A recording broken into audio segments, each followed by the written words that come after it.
आज हम लोग पढ़ेंगे यूज टू। देखिए यूज टू को हम लोग 3 केस में पढ़ेंगे। आज पढ़ेंगे केस नंबर 1, कल पढ़ेंगे केस नंबर 2 और फिर केस नंबर 3। तो ये तो है केस नंबर 2, लेकिन ये आसान है, थोड़ा आपको समझने में चीज़ें आसान लगेगी, इसलिए आज हम पढ़ा रहे हैं केस नंबर 2। लिख रहा हूँ 1, इसे आप चाहें तो केस नंबर 2 कर लेना, केस नंबर 1 बाद में पढ़ेंगे। यूज टू क्या होता है देखिए समझिएगा। ये लुक क्या है? Look after. क्या है? Look after.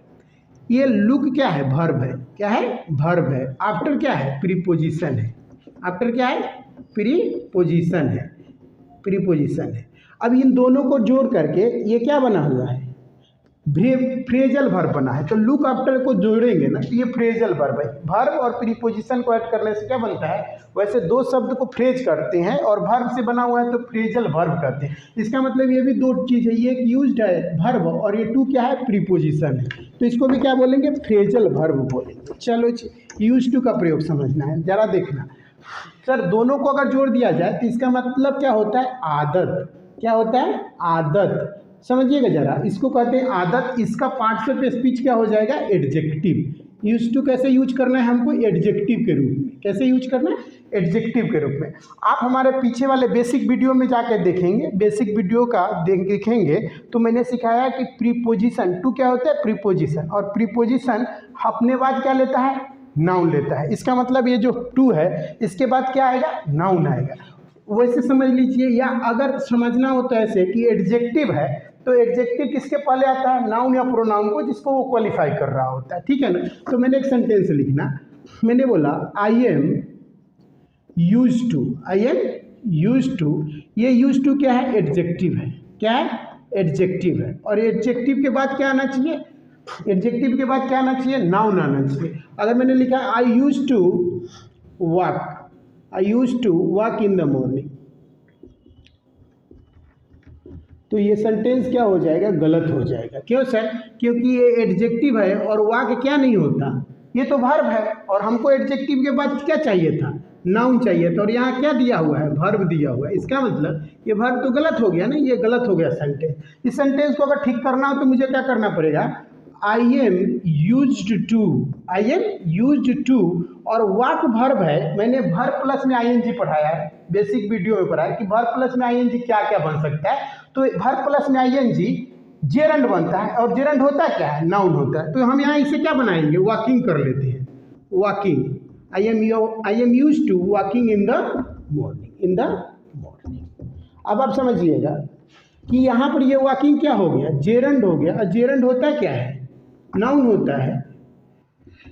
तो ये नाउन हो गया और नाउन के बदले मुझे क्या मिला? ये यूज टू क्या बना? एडजेक्टिव। क्या बना? एडजेक्टिव। और इस एडजेक्टिव को क्या चाहिए होता है? नाउन, जिसे वो क्वालिफाई करेगा। और ये सेंटेंस सब क्या हो गया? कंप्लीट हो गया। हम पहला कंसेप्ट देख रहे हैं, इसका और भी कंसेप्ट है। तो यूज टू में मान लीजिए अगर ऐसा ट्रांसलेशन आपको मिलता है कि मुझे पढ़ने का आदत है, तो क्या बनाएंगे? I am use to. I am use to और इसके बाद क्या चाहिए? V4 चाहिए। तो I am use to read नहीं होकर क्या हो जाएगा? रीडिंग या studying. I am use to reading, मुझे पढ़ने की आदत है। और यहाँ पर देखिए उसे अंग्रेजी बोलने की आदत है, तो he is use to. He is used to speaking English. He is use to speaking English. कोई भी सेंटेंस आएगा आदत वाला, जैसे उसे पढ़ने की आदत है, हम लोग को टहलने का आदत है, तो क्या बनेगा? We are use to walking. मुझे खाना बनाने का आदत है, तो I am use to cooking food.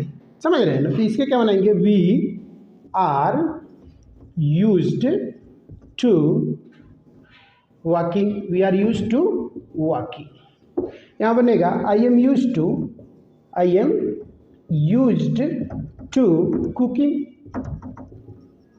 Food या मील्स लिख सकते हैं। I am use to cooking. मुझे साइकिल चलाने का आदत है, अगर ऐसा रहेगा मुझे साइकिल चलाने का आदत है, तो I am use to riding bicycle या साइकिल। अगर मुझे रहेगा ऐसा बनाना है कि मुझे टहलने का नहीं, मुझे हिंदी में कहानी लिखने का आदत है, तो I am use to writing a story in Hindi. उसे कार चलाने का आदत है, he is use to driving a car. तो आप जितने सारे सेंटेंस इस तरह का आएंगे आप बना पाएंगे। याद रखना है कि यूज टू के बाद क्या आना चाहिए? इसके बाद हमेशा क्या आएगा? नाउन आएगा। और नाउन के रूप में क्या हो सकता है, जेरंड का भी यूज हो सकता है। तो कभी भी कोई भी सेंटेंस मान लीजिए आपको लिखना हो या बोलना हो कि मुझे उससे बात करने का आदत नहीं है या मुझे शराब पीने का आदत नहीं, तो I am not use to drinking wine. मुझे अंग्रेजी में बोलने की आदत नहीं है, I am not use to speaking in English. मुझे परीक्षा देने का आदत नहीं है, I am not use to taking exam. तो ऐसा बहुत सारे सेंटेंस को आप प्रैक्टिस करके बना सकते हैं इस कंसेप्ट पे।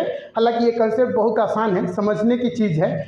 तो इस आधार पे आप अपने जहाँ पे भी हैं वहाँ पे कोशिश करेंगे बनाने का। और चीज़ें अगर आपको समझ में आ रहा हो या फिर कोई दिक्कत हो तो आप कमेंट करें, और चीज़ें समझ में आ रही है तो थोड़ा लाइक और शेयर करेंगे ताकि मैक्सिमम लोगों तक ये बात पहुंचाया जा सकता है और मेरा जो वर्क है उसे अप्रिसिएट भी किया जा सकता है। तो अच्छा और कंसेप्ट का वीडियो बनाया जाएगा, डाला जाएगा। मैं इस चैनल के माध्यम से बहुत सारे ग्रामर के कंसेप्ट पढ़ाऊँगा, है नहीं। तो ये तब पॉसिबल है जब आप वन वे कम्युनिकेशन नहीं होगा, टू वे कम्युनिकेशन होना चाहिए। आप साइलेंट वे में पढ़ते जा रहे हैं तो पता नहीं चल रहा है ना कि भाई किसको समझ आ रहा है किसको नहीं आ रहा है। तो what you need to do, you need to just comment that I am getting whatever difficulty, so that I can come to know that what is problem with you and what is not problem with you, and that's all. और दूसरी number बात है कि spoken का भी class हालांकि मैं डालता हूं, तो वहां से देखकर चीज़ों को आप इम्प्रूव करें। बहुत बच्चे को सजेस्ट करते रहता हूं क्या करना चाहिए क्या नहीं करना चाहिए। That can be also beneficial for your self and you can be getting benefit of all those topics from even if you are in a village or sitting at your home, you can get development after watching my video। तो like और share करना जरूर भूलेंगे नहीं, चलो bye.